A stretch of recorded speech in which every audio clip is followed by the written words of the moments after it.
Order. I call the Minister. Thank you, Deputy Speaker. And I rise to express my outrage with the very poor treatment that the residents of Western Sydney are receiving from the New South Wales Liberals. We've seen in the last couple of days these devastating cuts to education, $1.7 billion worth of cuts, and we all know that this will have a very big impact, especially in places like Western Sydney. But the point and the issue I want to discuss today is the breach of promise, the broken promise of the O'Farrell government, the New South Wales Liberals, to send radioactive waste to Kemps Creek in Western Sydney. This is waste that comes from the site of a former uranium smelter in Hunters Hill in Sydney's North Shore, and to ship it out and to dump it in Western Sydney in my community. It's an outrage. People are angry and they've got every reason to be angry. And they're especially angry because Mr O'Farrell gave clear commitments before the election that he would not be sending this waste out to Western Sydney.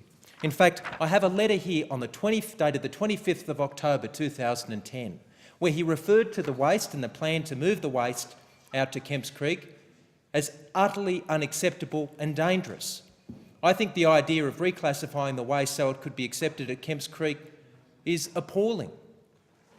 And now he's in office and that is exactly what he intends to do. Before the election, what did he have to say? Well, he said that it was a threat to people's safety. That's what he said on Channel 9 News on the 17th of October 2010. On the same day, on the ABC News, he said it needs to be put in an appropriate facility.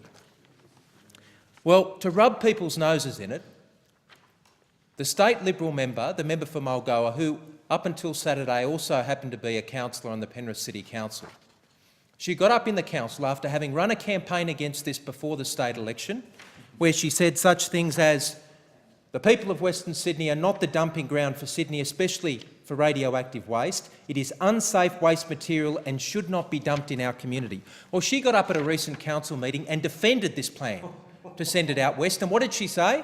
She told the people of Western Sydney that the amount of radioactivity in this waste was the same level of radioactivity as you would experience in eating a banana. Well, Deputy Speaker, the member for Mulgoa has gone bananas. But people in our community are rightly livid about this. A recent report issued by Mr O'Farrell's own experts say that this waste, if dumped in Kemps Creek, will need to be monitored for up to 300 years. Now, that doesn't sound very safe to me. It is being moved because there were cancer clusters that emerged in the area where it currently rests. If it is not unsafe, why do they want to move it? I have established a petition at www.nodumping.org and I'd like to table... Member's time has expired. Sorry, I seek leave to table the document. Sorry, you don't need leave. You table the document. Yes, thank you. Sorry. And now the member for